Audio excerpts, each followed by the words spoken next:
Arkansans that that's the way it is. They just learn to work, and they're afraid of what life's going to look like when they quit work.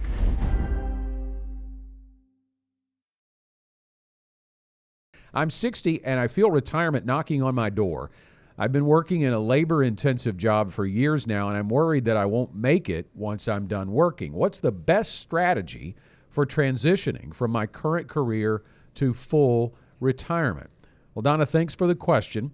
And you're not alone on thinking about retiring, but not really sure if you're ready and not really sure if you really want to because you don't know what's on the other side, right?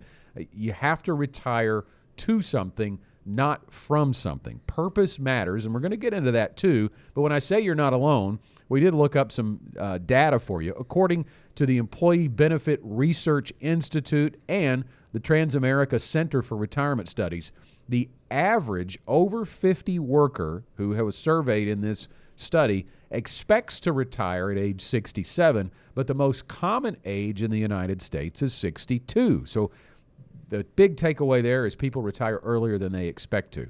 And the main reasons are declining health or corporate downsizing. So in other words, they lose their job or they can't work anymore because of health. And Donna kind of alludes to that, Tim, with a labor-intensive job, but she's worried she won't make it if she does a full stop.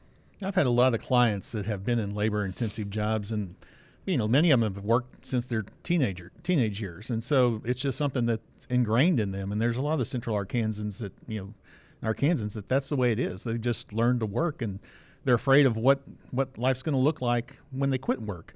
And so oftentimes here we need to have something, as Scott mentioned, that we retire into, something that you're going to be spending your time with. That could be actually a work retirement.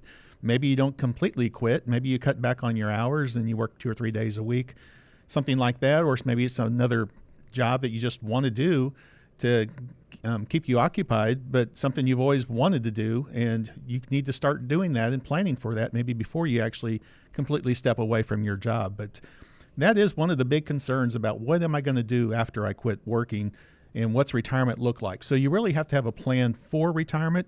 There are studies out there that show that, people that retire earlier usually have a longer life because there's more stress, especially on the body, maybe on the mind, as we get into our 60s and we're still working full time. So that's one of the reasons you might want to be able to cut back and maybe extend your life in that way by taking some of that stress off that maybe we don't even realize we have. I think it's important to think, Donna, and for anyone else who's like Donna, to think about this in two pieces. There's the financial side of retirement, and there's the psychological side of retirement that Donna's alluding to here. Some people step off into that in retirement and have no problem, but Donna's clearly indicating that she's worried that she will.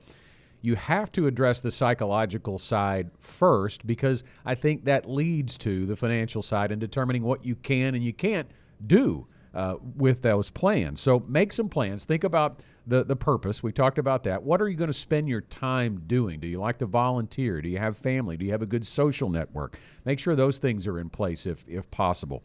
And then Tim mentioned the work retirement. Do you have a job currently that will allow you to cut back on hours and reduce the time spent in that labor-intensive job, but at the same time be able to earn some income? And if you don't, maybe you need to look for another one.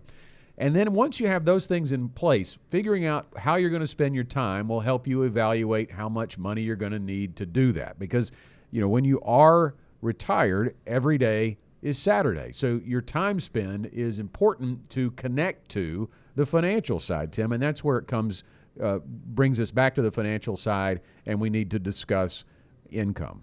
Again, it's going back to what you said earlier, when do you reach financial independence? Because that will help you to determine what maybe you need to do in retirement as far as working after you maybe quit your full-time job. But what is that number? What is that monthly number of income that you need to make sure that all your expenses are taken care of? And once you have that taken care of and it's covered, then you have that financial freedom. And then you're able to do what you want to do, whether it's continue to work, maybe work part-time, or even volunteer work for nothing. And that also helps you determine when's the best time to take Social Security, maybe start pensions, other things like that might be available to you. I think one of the big things here, especially when it's coming to quit working, especially for men, oftentimes men get their identity from what they do. Mm-hmm. And so oftentimes it's that psychological part of that about if I quit this, I'm no longer that, and I don't have that identity anymore. And so they have to be able to get past that from the psychological point of view, too. Yeah, so that's just a few things there, Donna, to think about when crafting a strategy to transition from your current career to full retirement. And again, it comes back to the planning process, getting a written plan together. Once you've thought all of those things over, from how you're going to spend your time and what it's going to cost to do that, and built a retirement income plan, you'll be able to see that strategy in place, and you'll be able to know that what you can do and how much you might need to work, when you need to claim Social Security. All those pieces fall into place.